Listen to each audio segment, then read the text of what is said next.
fellows were going to hear a speech, and one of them was 15 minutes late. So he comes in the back of the meeting room there, and he sees his friend. He sits down by him, and he whispers in his ear, he says, "What is the speech all about?" And the fellow turned, he says, "They haven't told us yet." So friends, what I'm telling you right now is some people have a 2-minute idea, and they take that 2-minute idea and make a 2-hour talk.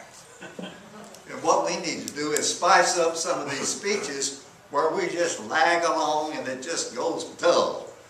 We need to spice it up and spice it up good. And do that with what? With a little bit of humor. Now, I don't mean to be a comedian or a humorist, but have a few little one-liners. It's good to start with one-liners to illustrate some pertinent points of your talk. And believe me, it really does a beautiful job for you. Where do you find humor? Helen, where do you find humor? Do you know? Yeah, listening to you. Okay. We find it everywhere. Books, computers, TV, and more on the list that you're thinking about right now. There's humor out there for everybody, everywhere. And the big thing to do in Toastmasters, we're all friends here. We're pushing everybody up.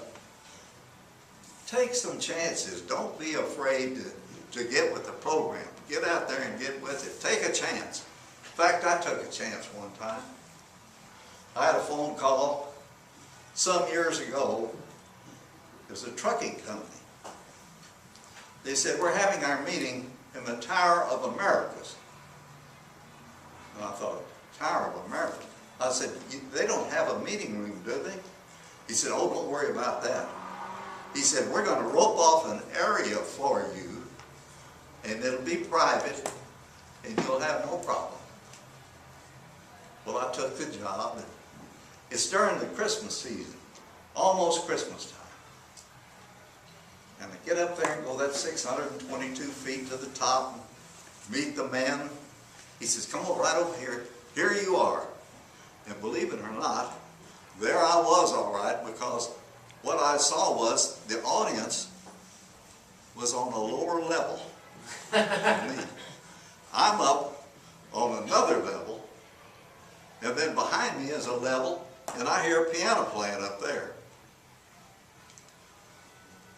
Oh, like a good Toastmaster, I said, I'm going to get with the program.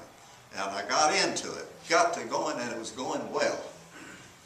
And then suddenly, I had a big, big problem. The audience was leaving me. It was going this way. And the next thing I know, there were some Mexican nationals down there that were up here shopping for gifts, and they were just looking and smiling, and the next thing I know, I'm losing them. They're going and the next thing that happened, here's some fellas having a sales meeting. I don't know if it was a sales meeting. They were all about half drunk. But they were having a big time and throwing rolls at one another. And but we all have to take these chances. It's so much of a, for instance, like a young actor. I mean, he's been wanting to get on stage. I mean, summer stock, anything, but he wanted to get up there. He wanted to participate.